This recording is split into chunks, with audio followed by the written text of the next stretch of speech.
રામ રામ ખેડૂત મિત્રો, નમસ્કાર. કેમ છો? મજામાં ને? તો આપણે પ્રયાગરાજ થી ફરીને આવી ગયા છે. સૌ ખેડૂત મિત્રો વતી આપણે શાહી સ્નાન કરી લીધું છે અને જાત્રા કરીને વેવા છીએ. આપણે પાછા આપણા ધંધામાં વળગી જઈએ. તો આપ સૌ ખેડૂત મિત્રોનું સ્વાગત છે આપણી યુટ્યુબ ચેનલ ખેતી કા સાગર તળાજામાં. સૌ ખેડૂત મિત્રોનું હાર્દિક સ્વાગત છે. આજના વિડીયોની મારી પાસે વાત કરીશું કે ભાઈ તલમાં નિંદામણ નાશક માટે, બાજરીમાં નિંદામણ નાશક માટે, જુવાર અને મકાઈમાં નિંદામણ નાશક માટે, બરોબર છે. અને જીરું જેમને કર્યું છે અને જીરું વરિયાળી આવી ગયું છે અથવા તો સુકારો આવે છે, પીળીઓ આવે છે, કાળીઓ રાક્ષસ આવી જાય છે, તો એના માટેની આપણે આજના વિડીયોમાં વાત કરીશું. વિડીયો થોડોક લાંબો હશે. એનું કારણ શું કે આપણે 12 દિવસથી સતત પ્રયાગરાજ માટે આપણે વયા ગયા હતા અને એમાં આપણે તમને કાશી વિશ્વનાથના દર્શન કર્યા, અયોધ્યાપતિ રામચંદ્ર ભગવાનના દર્શન કર્યા છે અને ઉજ્જૈનના કાલ મહારાજ છે એના દર્શન કર્યા છે અને કાળ ભૈરવ દાદાને દર્શન કર્યા છે. તો આપણે વળી પાછા આવી જઈએ કે ભાઈ જે ખેડૂત મિત્રોએ જીરું કર્યું હોય, જીરુંનો પાક કર્યો હોય અને એમને જો આ રીતનો પીળીઓ સુકારો આવી જતો હોય, આ રીતનો પીળીઓ સુકારો આવી જતો હોય અને આ રીતનો જો કાળીઓ પણ આવી જતો હોય, કાળીઓ પણ જો આવી જતો હોય, બરાબર છે, તો એ ખેડૂત મિત્રો માટે કઈ દવા છાંટવી જોઈએ જેથી કરીને વળી પાછું આવું લીલું કાસ રેખું જીરું હાઈ ક્લાસ તોડી નાખે એવું બની જાય અને આપણને જોવું ગમે અને પાક પણ આપણો સારો આવે, ઉત્પાદન આપણને સારું આવે. મહાકાળના ચરણોમાં આપણે બધા ખેડૂત વતી એ જ પ્રાર્થના કરી છે કે અમને ઉત્પાદન સારું આવવું જોઈએ અને ભાવતાલ સારા મળે તો અમે વ્યવહારે ઉભા રહી શકીએ, બરાબર છે. તો જે ખેડૂત મિત્રોને જીરું આ રીતનું બની ગયું હોય કે વરિયાળી કદાચ આ રીતની થતી હોય, વરિયાળીનો પાક કર્યો હોય તો એમાં પણ જો આ રીતનું થતું હોય તો બંનેની એક જ દવા છે, કોઈ ઉપાધિ કરવાની જરૂર નથી. કદાચ ઈસુબગુલ કર્યું હોય અને એમાં જો આ રીતનું થતું હોય તો ઈસુબગુલ માટે પણ એ જ દવા છે, એમાં કોઈ ચિંતા કરવાની જરૂરિયાત નથી. પણ જો વધારે આવું થતું હોય, 10 થી 15% થતું હોય તો 2 છંટકાવ કરવાના છે અને ખાલી શરૂઆત જ થઈ હોય 2-3%, તો આવું જ્યાં થયું હોય ના ઘાટી અને જાડી દવા છાંટવાની છે. પ્લસ એની પડખે 5 ફૂટની જે જગ્યા છે ને એમાં જ ઘાટી ને જાડી દવા છાંટવાની છે. કઈ દવા છાંટવાની છે એ તમને કહી દે. ખાસ ખેડૂત મિત્રો છે એવું શરૂ થતું હોય તો ઇક્વિશન પ્રો પંપે 20 થી 25 ml લખે, ઇક્વિશન પ્રો પંપે 20 થી 25 ml લખે અને એની સાથે ગોદરેજ કંપનીનું બિલિયર્સ તમે આપી શકો છો 20 થી 25 ml લખે. આ બંને દવા તમે 20 થી 25 ml લખે આપી શકો છો.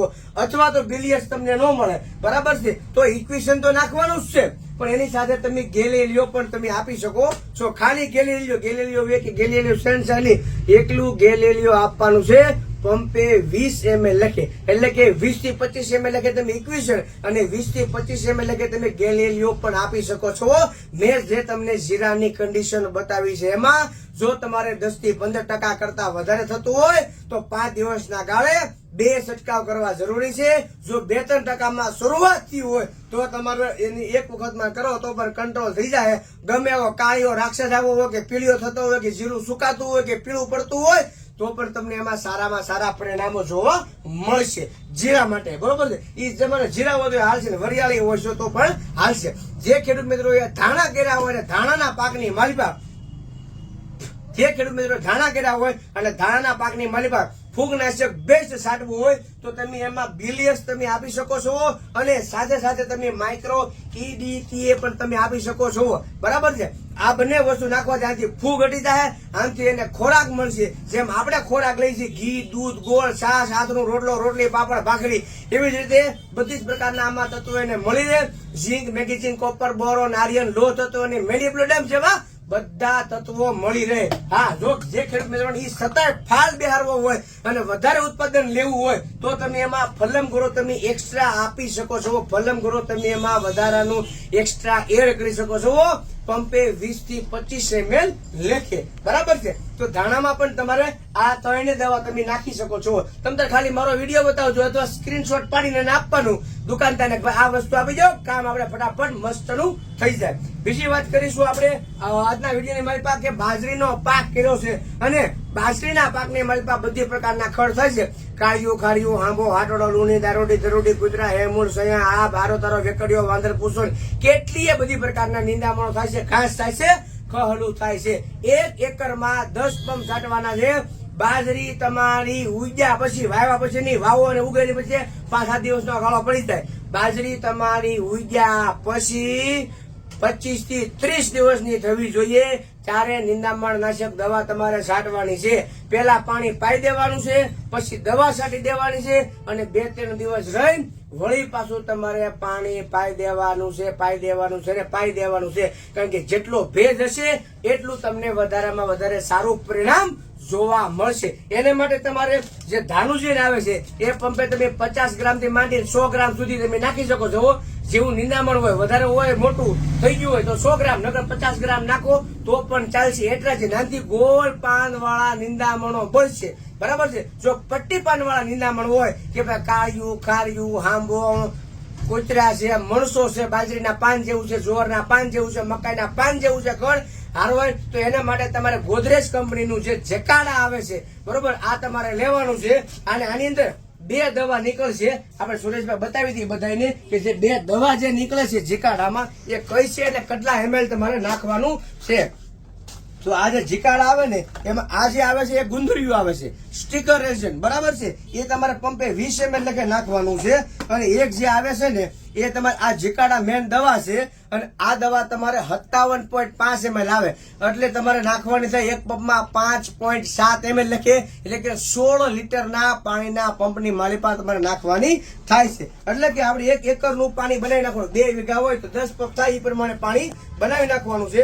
અને એ પ્રમાણે તમારે આ બંને દવા મિક્સ કરી અને બાજરીના પાકની માલિપા તમારે આ બંને વસ્તુ મિક્સ કરીને આપી દેવાની છે. બાજરી તમારી ઉગ્યા પછી મહિના દિવસની થવી જોઈએ. આ સ્ટાઇલની દવા નથી, છેલ્લા 5 વર્ષથી આવે છે અને આ દવાના બહુ સારા એવા મસ્ત જોરદાર પરિણામો છે. બરાબર છે. તો આ આપણે વાત થઈ છે. હવે બીજી વાત કરવાની છે કે જુવાર કરી છે તમે અને મકાઈ એટલે કે ડોડા કર્યા છે. હવે એમાં ઘાસ થઈ ગયું છે, નિંદામણ થઈ ગયું છે, ખવલું થઈ ગયું છે અને એમાં પણ બધી પ્રકારના નિંદામણો થઈ જશે, ઘાસ થઈ જશે. તો એના માટે તમારે જે છાંટવાનું થાય છે એ છે મલ્ટીપ્લેસ કર્ણાટકાનો સમરસ અને બીજું છે અદામા કંપનીનું વોશ. આની અંદર 2 ટેકનિકલ આવશે, મેસોટ્રેન આવશે અને એટ્રાઝીન આવશે. 2 ટેકનિકલ આવશે. આ બંને મિક્સ કરીને છાંટી દેવાનું છે. 50 થી 60 ml લખે તમારે હોર્સ આપવાનું છે અને 40 થી 50 ml લખે તમારે સમરસ આપવાનું છે. એટલે તમારા મકાઈને પાકની માલિપા, જુવારના પાકની માલિપા જે કાંઈ ખડ છે એ તમારે ભૂંગળો વાળી દે, બાળીને નાશ કરી દે, ભસ્મ કરી દે. વયો જાય હમણાંના પાસે તમને કોઈ એનો પાડો છે એમ તમને કોઈ બધું ખડ ખાઈ જાય ને એમ ખાઈ જાય. એટલે આ બંને વસ્તુ તમારે એમાં નાખી દેવાની છે. બરોબર છે. હું જે દવાની માહિતી આપું છું એ તમારા આસપાસના વિસ્તારમાં તમને મળી જ રહેશે. એવું કઈ તમારે ઉપાધિ કરવાની જરૂરિયાત રહેતી નથી. જો વાત કરીએ તલમાં નિંદામણ નાશક માટે તો તલમાં નિંદામણ માટે કાળિયું, ખારિયું, હાંબો, કૂતરા, પટ્ટી પાન વાળું જે ખડ આવે છે, કૂપળા વાળું જે ખડ કહેવાય છે કે બાજરીના પાન જેવું છે, જે મકાઈના પાન જેવું છે, જે ઝાડના પાન જેવું છે ખડ, એ ખડ બળ છે. એક દવા આવી છે UPL ની કે ભાઈ તમારે પેલા બાસલીની ઘોડે ઉપર છાંટી દેવાનું પછી પાણી આપી દેવાનું. પરંતુ આપણે ગયા હતા 12 દિવસ ભર્યા ગયા હતા, આપણે ડેમો લીધો નથી. આપણે આવ્યા છીએ, કાલથી વળી પાછું આપણે કામ કરીશું, કેવા રિઝલ્ટ છે સાહેબની હારે વાત કરીશું, ડેમોન્સ્ટ્રેશન લઈશું, પછી જ આપણે ભલામણ કરીશું આપણે. બરાબર છે. તો તલની માલિપા તમારે ઉગી અને પાણી તમે પાતાવો ખૂણા પાન 20-25 દિવસે એમાં કાળિયું, ખારિયું, હાંબો, કૂતરા, મણસો, પટ્ટી પાન વાળું જે ખડ હોય એ બધી પ્રકારના નિંદામણો જે ઘાસ છે એ બધા સાફ થઈ જશે. કોઈ ઉપાધિ કરવાની રહેતી નથી. બરાબર છે. જે ખેડૂત મિત્રોએ પાસ્તરા ચણા કર્યા હોય, પાસ્તરા ધાણા કર્યા હોય, પાસ્તરું જીરું કર્યું હોય, પાસ્તરી વરિયાળી કરી હોય અને એમાં ફાલની દવાની વિશેની માહિતી છે. બરાબર છે કે ભાઈ પાસ્તરું તો થઈ ગયું છે, પરંતુ હવે એમાં ઉત્પાદન લેવા માટે શું કરવું જોઈએ? તો એમાં ઉત્પાદન માટે ફાલ માટે ફરજિયાત પ્રમાણે ખેડૂત મિત્રો તમે 2 થી 3 છંટકાવ તમે એને ફલમ ગ્રોના ફરજિયાત આપો તે. અને સાથે માઇક્રો EDTA તમે 100% આપો. આ ઓમકાર કંપનીનું માઇક્રો EDTA છે અને આ સહારા ઇન્ટરનેશનલ કેમિકલનું ફલમ ગ્રો આવે છે. 25 ml લખ્યા અને 25 ગ્રામ લખ્યા. આ બંને વસ્તુ કોઈ પણ પાકની માલિપા આપી શકો છો. પરંતુ જે ખેડૂત મિત્રોએ પાસ્તરા ચણા કર્યા છે, પાસ્તરી વરિયાળી કરી છે, પાસ્તરા ધાણા કર્યા છે, પાસ્તરું જીરું કર્યું છે, બરાબર છે, અને કદાચ જો મોગરા કર્યા હોય છે ખેડૂત મિત્રો ડુંગળી માટેના, તો એમાં પણ 2 થી 3 છંટકાવ ફરજિયાત પ્રમાણે તમે આને આપો. કારણ કે આપણે ભલે પાસ્તરા થઈ પરંતુ આપણે માટે ઉત્પાદન મહત્વનું છે. માલ થવો જોવે. અને આપણે જે 12 દિવસ પ્રયાગરાજની યાત્રા કરી એમાં બધા જ ખેડૂત મિત્રો વતી મેં કીધું હતું કે ભાઈ મારા ખેડૂતોને ઉત્પાદન મળવું જોઈએ અને ભાવે મળવો જોઈએ. નસીબમાં હોય તમે અમને આપજો, પરંતુ અમે અમારી મહેનત કરવાથી થાકવાના નથી. મારો ખેડૂત એક પણ મહેનત કરવાથી થાકવાનો નથી, કારણ કે અમારું જે કાંઈ જીવન ગુજરાન છે ખેતીની આધાર ઉપર જ છે. અને ખેતી એક એવી વસ્તુ છે કે કદાચ તમે ગમે એવી મોંઘી હોટલમાં જમવા જાવ પણ એમાં પાકે તો અનાજ જ છે, અને એ જ અનાજ આપણે પેટમાં નાખવાનું છે, અને એ જ અનાજ આપણો ખેડૂત પકવે છે, જગતનો તાત પકવે છે, ત્યારે બધાના પેટ ભરાય છે, ત્યારે જગતનું પાલન પોષણ થાય છે. તો હવે ભગવાન ભોળિયાનાથને, ભગવાન રામને, ભગવાન શિવને આપણે એ જ પ્રાર્થના કરી છે, ભગવાન હનુમાન દાદાને આપણે એ પ્રાર્થના કરી છે કે ભાઈ મારા બધા જ ખેડૂત મિત્રોને ઉત્પાદન સારું આવે, નિંદામણ ઓછા થાય, ખર્ચા થોડાક ઓછા કરવા પડે અને ભાવ થોડોક અમને સારો મળે, જેથી કરીને આ મોંઘવારીના સમયની માલિપા મોંઘવારીની હારે અમે એને પગની હારે પગ મિલાવીને હારી શકી. અને આપ સૌનો સાથ અને સહકાર છે, એટલા માટે આપણે કોઈ ઠેકાણે કાંઈ ટોચ જ નથી થઈ, કારણ કે તમારા આશીર્વાદ હોય, તમારો સાથ હોય, તમારો સહકાર હોય અને તમારો દીકરો કાંઈ પાછો પડે ને એવું તો કોઈ દી બને જ નહીં. એટલા માટે જે ખેડૂત મિત્રો હજી આપણી ચેનલમાં નવા છે તો ચેનલને અવશ્ય સબસ્ક્રાઇબ કરી લેજો. ઘણા બધા ખેડૂત મિત્રો પૂછતા હતા કે હિતેશભાઈ તમે જે પ્રયાગરાજ જઈને આવ્યા છો એની થોડીક વિસ્તૃત માહિતી આપજો અને એનો વિડીયો સ્પેશિયલ બનાવજો. તો આપણે એવી એક કોશિશ કરીશું કે અમે ક્યાં ક્યાં ગયા હતા, કેવી રીતે ગયા હતા, શું કર્યું હતું, એનો વિડીયો બનાવી અને તમને સૌને મોજ કરાવીશું, આનંદ કરાવીશું એવો પણ વિડીયો આપીશું. કારણ કે ઘણા બધા મારા મિત્રો છે, બરાબર જાણીતા છે, બધાએ રિક્વેસ્ટ કરી છે આટલી, તો આપણે એ પણ કરીશું. તો નવો વિડીયો ન હોતા સુધી રજા આપો. રામ રામ, જય જવાન, જય કિસાન. પરંતુ ખાસ ખેડૂત મિત્રો યાદ રાખજો કે હમણાં થોડાક વિડીયો નહોતા આવ્યા, એ બદલ બધા જ ખેડૂત મિત્રોની માફી માંગુ છું. મને તમારો દીકરો બનીને માફ કરી દેજો. જય જવાન, જય કિસાન.